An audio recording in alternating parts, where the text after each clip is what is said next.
Good evening student. कल हम लोगों ने इस संबंध में हम लोगों ने चर्चा की थी कि जब हम किसी प्रतियोगी परीक्षा में जाते हैं तो सबसे पहले हमें अपना लक्ष्य का निर्धारण करना चाहिए, और जब एक बार हम लक्ष्य निश्चित कर लेते हैं तो उसके बाद जो हमारा नेक्स्ट स्टेप आता है कि हम उसकी तैयारी कैसे करें।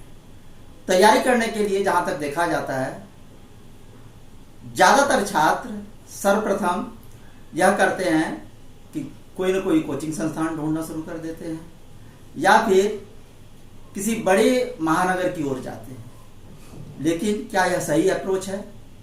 बिल्कुल नहीं। हमें किसी भी एग्जाम, किसी भी परीक्षा की तैयारी के लिए, चाहे वह IAS का हो, चाहे BPSC का हो, या UPPCS हो, या रेलवे हो, या बैंकिंग हो, जो सबसे पहला काम हमें करना चाहिए कि उस परीक्षा से संबंधित पिछले 10 वर्षों के प्रश्नों का विश्लेषण कीजिए। आप यह देखिए कि कहां कहां से प्रश्न पूछे जाते हैं, किन किन विषयों से ज्यादा प्रश्न पूछे जाते हैं, किन किन टॉपिक से ज्यादा प्रश्न पूछे जाते हैं। और जब आप प्रश्नों का विश्लेषण कर लेते हैं, उसके बाद अगला हमारा कदम होता है कि हमारी अध्ययन सामग्री क्या हो। अध्ययन सामग्री जितनी कम हो उतना ही अच्छा। आप अपनी अध्ययन सामग्री को जितना ज्यादा बढ़ाते जाएंगे, सफलता की संभावना उतनी कम होती जाती है। हम कम पढ़ें, सटीक पढ़ें, ऑथेंटिक पढ़ें, विश्वसनीय स्रोत से ही पढ़ें, क्योंकि पढ़ने के लिए बहुत कुछ है, उतना नहीं पढ़ा जा सकता। हमारे पास समय सीमित होता है और उस सीमित समय में ही हमें प्रतियोगी परीक्षाओं में सफल होना होता है। उसकी तैयारी करने के लिए सबसे अच्छा तरीका है कि हम कम से कम पढ़ें।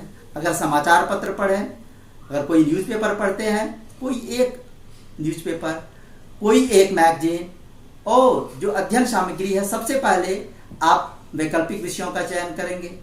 वैकल्पिक और जो समान अध्ययन है, उसके लिए आप 6th क्लास से लेकर के 12th क्लास तक के जितने भी NCERT की किताब है, उसको आप पूरी तरह आत्मसात कर लें, उसको समझ करके पूरी तरह आत्मसात कर लें। और जो वैकल्पिक विषय है, उसके लिए भी जो बेसिक बुक है, सबसे पहले उसे पढ़ें।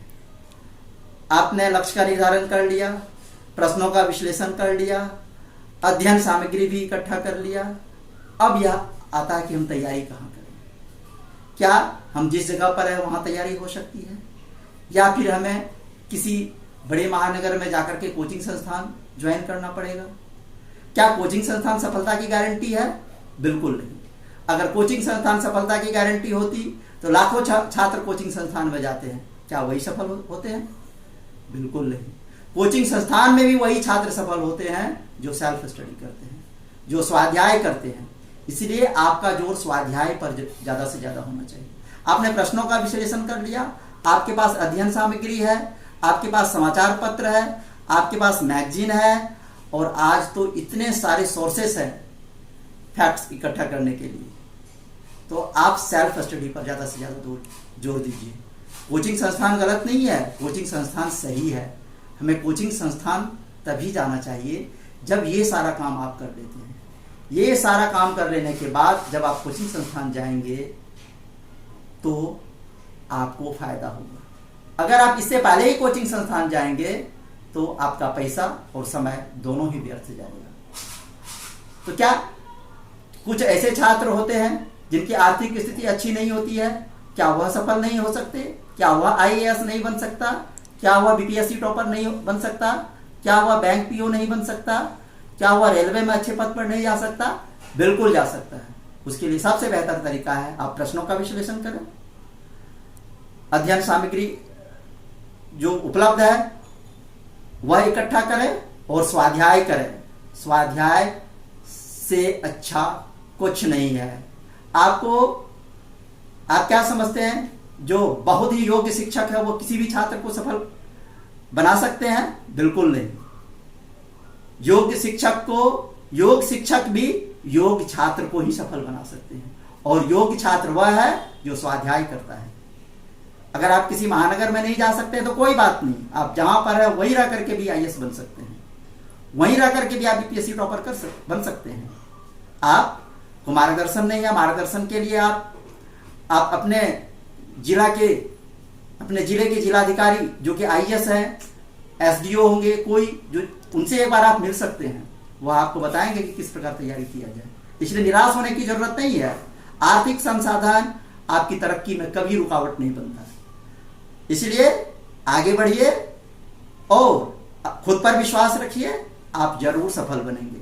और कल के वीडियो में हम आपको बताएंगे। सबसे पहले हम शुरुआत करने जा रहे हैं, क्योंकि हमारा लक्ष्य निर्धारण भी हो गया, अध्ययन सामग्री के बारे में भी मैंने आपको बताया, और कल से हमारी कक्षा में जो हम पढ़ाने जा रहे हैं भारतीय संविधान की विशेषता। सर्वप्रथम कल हम आपको भारतीय संविधान की विशेषता के बारे में बताएंगे। इसलिए आप हमसे जुड़े रहिए, हमारे वीडियो को ज़्यादा से ज़्यादा लोगों तक शेयर कीजिए, सब्सक्राइब कीजिए, ताकि ज़्यादा से ज़्यादा लोग इससे लाभ उठा सकें। और कल आप जरूर हमारे वीडियो को देखिए क्योंकि कल भारतीय संविधान की सबसे सटीक और सबसे विश्वस्त जानकारी कल हमारे चैनल लर्निंग विद प्रदीप कमल पर मिलेगी। धन्यवाद।